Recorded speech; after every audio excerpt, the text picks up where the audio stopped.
सीबीआईआ Jawaharlal Nehru इउनिभार्सिटिनि professor आरो गुबुन सागु सुबुंफोरखौ रां जाख्ल'नायनि दायाव खादों।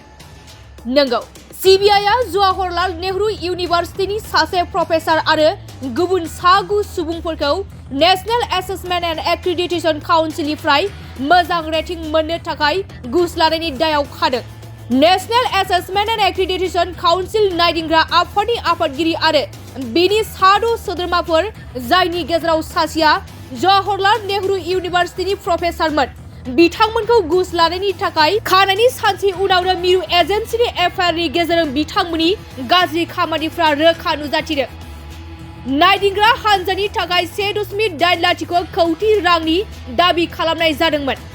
नाथाय जवाहरलाल नेहरू इउनिभार्सिटिनि प्रफेसारजों सावरायनायनि उनाव कनेरु लक्ष्मया इडुकेशन फाउन्डेशन, बादेश्वराम गुन्टुर अन्ध्र प्रदेश गोजौ थाखोनि मावख'गिरिफोरा मोनसे लेपटप आरो कमिटिनि मासिगिरिनो सासेयाव 3 लाख रां आरो कमिटिनि चेयारमेननो 10 लाख रां होनो थाखाय राजि जादोंमोन होनना एफआइआरनि गेजेरजों रोखा ओंखारदों होनना मिथिनो मोननाय जादों।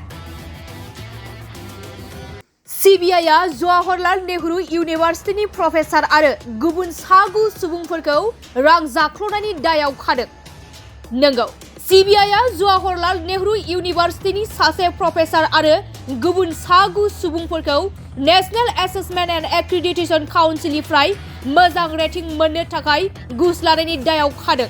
National assessment and accreditation council नायदिंग्रा आफादनि आफादगिरि आरो बिनि साद' सोद्रोमाफोर, जायनि गेजेराव सासेया जवाहरलाल नेहरू इउनिभार्सिटिनि प्रफेसारमोन, बिथांमोनखौ घुस लानायनि थाखाय खानायनि सानसे उनावनो मिरु एजेन्सिनि एफआइआरनि गेजेरजों बिथांमोननि गाज्रि खामानिफ्रा रोखा नुजाथिदों।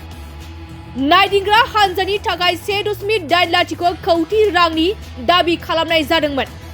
नाथाय जवाहरलाल नेहरू इउनिभार्सिटिनि प्रफेसारजों सावरायनायनि उनाव कनेरु लक्ष्मया इडुकेशन फाउन्डेशन, बादेश्वराम गुन्टुर अन्ध्र प्रदेश गोजौ थाखोनि मावख'गिरिफोरा मोनसे लेपटप आरो कमिटिनि मासिगिरिनो सासेयाव 3 लाख रां आरो कमिटिनि चेयारमेननो 10 लाख रां होनो थाखाय राजि जादोंमोन होनना एफआइआरनि गेजेरजों रोखा ओंखारदों होनना मिथिनो मोननाय जादों।